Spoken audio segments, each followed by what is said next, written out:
کہ مسلمان کا دل کیسا ہونا چاہیے، مسلمان کا دل کیسا ہونا چاہیے۔ اس حوالے سے یاد رکھیں کہ دل کے اندر دو صفات ہیں، دو صفات دل کے اندر دو قسم کی صفات ہوتی ہیں۔ ایک ہے خوف جو دل کے اندر ہوتی ہے، اور دوسری ہے امید۔ ان دونوں کا دل کے اندر بیک وقت ہونا یہ لازمی ہے، یہ ضروری ہے، سمجھ آ رہی کہ نہیں؟ اور ایماندار جو ہے اس کے لیے انتہائی ضروری ہے، اس لیے کہ ایماندار اس وقت تک اللہ تعالیٰ کی بندگی صحیح طریقے سے نہیں کر سکتا جب تک یہ دونوں چیزیں نہ ہوں، خوف اور دوسری چیز امید۔ اس لیے علماء کرام فرماتے ہیں ایمان کی تعریف میں کہ الایمان بین الخوف والرجاء، کہ ایمان جو ہے یہ خوف اور امید کے درمیان ہوتا ہے، ایمان خوف اور امید کے درمیان ہوتا ہے۔ ایک مسلمان کو خوف بھی ہوتا ہے یار اگر میں نماز نہیں پڑھوں گا تو مجھے سزا ملے گی، لیکن ساتھ ساتھ اس کو یہ امید بھی ہوتی ہے کہ اگر میں نماز پڑھوں گا تو اللہ تعالیٰ اس کا اجر بھی مجھے دیں گے۔ تو مسلمان کے لیے یہ دونوں چیزوں کا ہونا کیا ہے؟ ضروری ہے، ایمان بھی ہو اور ساتھ ساتھ امید بھی ہو اور ساتھ ساتھ خوف بھی ہو۔ اب یہاں یہ سوال پیدا ہوتا ہے یار یہ دونوں تو متضاد چیزیں ہیں، خوف ہونا اور امید کا ہونا یہ دونوں متضاد کا مطلب یہ ہے کہ ظاہر بات ہے خوف ہوگا تو امید نہیں ہوگی، امید ہوگا تو خوف نہیں ہوگی۔ جس طرح بہت سی متضاد چیزیں ہیں، دن ہے تو رات نہیں ہوگا، رات ہے تو دن نہیں ہوگا، ہے بھئی، سردی ہے تو گرمی نہیں ہوگی، گرمی ہے تو سردی، بہت سی متضاد چیزیں ہوتی ہیں، روشنی ہے تو اندھیرا نہیں ہوگا، اندھیرا ہے تو روشنی نہیں ہوگا۔ تو کچھ لوگ یہ سمجھتے ہیں کہ اسی طریقے سے یہ دونوں متضاد چیزیں ہیں۔ متضاد ہونے کا مطلب کیا ہے کہ یار اگر خوف ہے تو امید نہیں ہوگی، اگر امید ہے تو خوف نہیں ہوگی۔ یہ کیسے ہو سکتا ہے کہ خوف بھی ہو اور امید بھی ہو، دونوں چیزیں ایک ساتھ دل کے اندر اکٹھی ہو جائیں؟ یہ کیسے ہو سکتا ہے؟ یاد رکھیں کہ یہ ہو سکتا ہے۔ اس کا ہم ان بچوں کو ذرا بٹھا دیں، یہ دونوں چیزیں ہو سکتی ہیں، اور ان دونوں چیزوں کے ہونے کا مشاہدہ ہم اکثر و بیشتر جگہوں پر کرتے رہتے ہیں۔ ان دونوں چیزوں کے ہونے کا مشاہدہ ہم اکثر و بیشتر جگہوں پر کرتے رہتے ہیں۔ مثال کے طور پر اگر ایک طالب علم ہے وہ امتحان دینے جاتا ہے تو آپ نے شاید اس کا مشاہدہ کیا ہوگا کہ امتحان دیتے وقت اس کو خوف بھی ہوتا ہے کہ یار پتہ نہیں میرا امتحان کیسا ہوگا، میرا پیپر کیسا ہوگا، لیکن ساتھ ساتھ اس کو امید بھی ہوتی ہے کہ یار میں پاس ہو جاؤں گا۔ سمجھ آ رہی کہ نہیں؟ خوف کس چیز کا ہوتا ہے کہ میں فیل نہ ہو جاؤں، امید اس چیز کی وجہ سے ہوتا ہے کہ یار میں نے محنت کی ہوئی ہے، بھئی پڑھائی میں نے کی ہوئی ہے، پیپر کی تیاری میں نے کی ہوئی ہے، اللہ تعالیٰ مجھے انشاءاللہ پاس کریں گے، یہ امید بھی ہوتی ہے۔ تو یہ دونوں چیزیں دل میں آ جاتی ہیں۔ اسی طریقے سے آپ نے دیکھا ہوگا آپریشن کے وقت جو پیشنٹ ہوتا ہے اس کو خوف بھی ہوتا ہے۔ آپ نے کبھی شاید مشاہدہ کیا ہو یا نہ کیا ہو، جو مریض ہوتا ہے نا جی، جب آپ اس کے ساتھ ہوں گے، جب اس کو آپریشن کے لیے لے کے جا رہے ہوتے ہیں نا جی، اس کے رنگ اڑ جاتے ہیں، اس کے رنگ اڑ جاتے ہیں، چہرہ اس کا سیاہ ہو جاتا ہے۔ وہ کیا ہے؟ وہ خوف ہے۔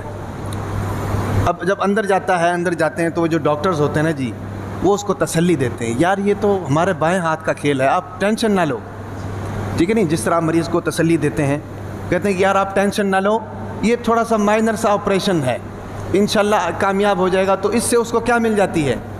امید مل جاتی ہے، ٹھیک ہے کہ نہیں؟ امید مل جاتی ہے۔ تو اب یہاں دیکھیں یہ دونوں چیزیں ہوئی کہ نہیں؟ خوف بھی ہے اور امید بھی ہے، ٹھیک ہے کہ نہیں؟ تو یہ دونوں چیزیں، یہ دونوں صفات دل کے اندر موجود ہوتی ہیں، سمجھ آ رہی کہ نہیں؟ اسی طریقے سے آپ کہیں پر جاب کرنے کے لیے اپلائی کرتے ہیں، جاب کرتے ہوئے آپ کو وہ لوگ پہلے ٹیسٹ لیتے ہیں، اس کے بعد جا کر آپ کا انٹرویو لیتے ہیں، تو اس وقت بھی آپ کے اندر یہ دونوں چیزیں آ رہی ہوتی ہیں، دل کے اندر یہ دونوں چیزیں آ رہی ہوتی ہیں کہ یار پتہ نہیں کیا ہوگا۔ دل کے اندر خوف بھی ہوتا ہے کہ یار پتہ نہیں میں پاس ہو جاؤں گا، فیل ہو جاؤں گا، لیکن ساتھ ساتھ امید بھی ہوتی ہے، ساتھ ساتھ امید بھی ہوتی ہے کہ یار انشاءاللہ اللہ تعالیٰ نے کیا تو میں پاس ہو جاؤں گا۔ تو یہ دونوں چیزیں جو ہیں، یہ دونوں چیزیں، ان دونوں چیزوں کا ہونا ضروری ہے ایمان والے کے لیے۔ ایک چیز کیا ہے؟ خوف ہے، اللہ کا خوف، یہ دل میں ہونا ضروری ہے۔ اور دوسری چیز کیا ہے؟ امید، یہ اس کا بھی دل کے اندر ہونا ضروری ہے۔ جس طرح امتحان کے وقت یہ دونوں چیزیں آتی ہیں تو یاد رکھیں کہ ہم اس وقت جو ہے دنیا کے اندر ہیں، اور دنیا ایک طریقے سے دارالامتحان ہے۔ دنیا ایک طریقے سے دارالامتحان ہے۔ جس طرح امتحان کے نتائج بعد میں ملتے ہیں، اسی طریقے سے دنیا کے نتائج بھی قیامت کے دن ملیں گے۔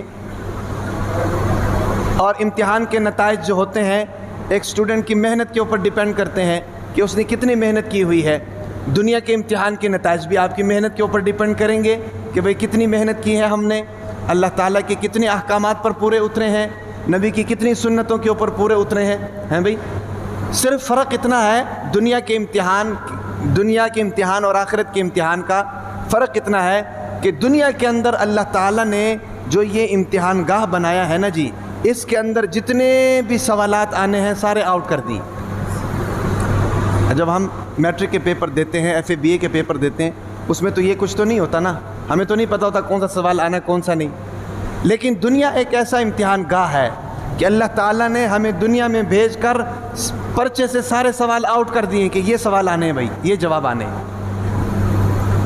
بھائی، اور یہ بھی بتا دیا کہ اس سوال کا جواب اس طرح دو گے تو پاس ہو، اور اس سوال کا جواب اس طرح دو گے تو فیل ہو۔ یعنی آپ یوں سمجھیں کہ اللہ تعالیٰ نے ہمیں امتحان گاہ میں بٹھایا ہے، اور ساتھ ساتھ جو ہے نا جی ہمارے لیے آسانیاں بھی کر دیں، ہمارے لیے آسانیاں بھی کر دیں۔ صرف ہمارے کرنے کا کام یہ ہے کہ اس کا صحیح جواب دینا ہے۔ یہ تو پھر بدقسمتی ہے کہ ایک اسٹوڈنٹ کو سپرنٹینڈنٹ آ کر یہ بتا دیں کہ بھئی یہ اس سوال کا جواب ہے، اس کو کر لو، اور اس کو اتنا بھی نہ آئے کہ اس کو نقل کر کے دیکھ کر لکھ لے۔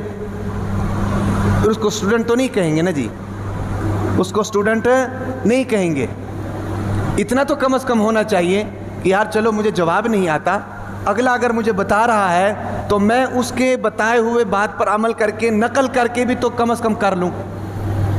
سمجھ آ رہی کہ نہیں؟ تو اس لیے یہ ہے کہ اس دنیا کے اندر جو اللہ تعالیٰ نے ایک امتحان کا ماحول بنایا ہوا ہے، یہ دنیا دارالامتحان ہے۔ اس کے اندر اللہ تعالیٰ نے جتنے بھی سوالات دیے ہیں سب کے جوابات بتا دیے، اس کا یہ جواب ہے، اس کا یہ جواب ہے، اس کا یہ جواب۔ اگر یہ جواب درست دو گے تو کامیاب ہے، اگر یہ جواب غلط دو گے اس طریقے سے غلط، اور یہ بھی بتا دیے کہ یہ غلط ہے، یہ غلط دو گے تو پھر ناکام ہے۔ سمجھ آ رہی کہ نہیں؟ اب یہ ہم پر ڈیپینڈ کرتا ہے کہ سارے جوابوں کو دیکھ کر بھی ہم جو ہیں اللہ تعالیٰ کی بات پر عمل نہ کریں اور اس پرچے میں فیل ہو جائیں۔ سمجھ آ رہی؟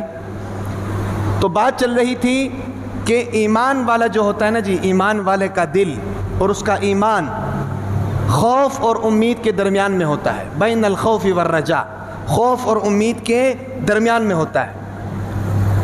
یہ بھی نہیں ہوتا کہ خوف ہی خوف ہے، امید کوئی نہیں ہے، اور یہ بھی نہیں ہوتا کہ صرف امید پر زندگی گزار رہا ہے، خوف کوئی نہیں ہے۔ حضرت عمر رضی اللہ تعالیٰ عنہ اس کی بڑی پیاری مثال ہے۔ حضرت عمر رضی اللہ تعالیٰ عنہ نے ارشاد فرمایا کہ کل قیامت کے دن اگر اللہ تعالیٰ سب کو کہیں کہ تم جہنم میں چلے جاؤ اور ایک شخص کو جنت میں جانے کا حکم فرما دیں، تو فرمایا کہ مجھے امید ہے کہ اللہ تعالیٰ مجھے جنت میں بھیجیں گے۔ اس کو کہتے ہیں امید، اس کو کیا کہتے ہیں؟ امید۔ اور پھر فرمایا کہ اللہ تعالیٰ سب کو جنت میں بھیج دیں اور ایک شخص کو کہیں کہ تم جہنم میں جاؤ، تو مجھے یہ خوف ہے کہ کہیں وہ میں نہ ہوں۔ ٹھیک ہے، اس کو کیا کہتے ہیں؟ خوف۔ تو یہ دونوں چیزوں کا ہونا ضروری ہے، امید کا ہونا بھی ضروری ہے اور خوف کا ہونا بھی ضروری ہے۔ سمجھ آ رہی کہ نہیں؟ جب یہ دونوں جمع ہوں گے تو معاملہ ٹھیک ہوگا۔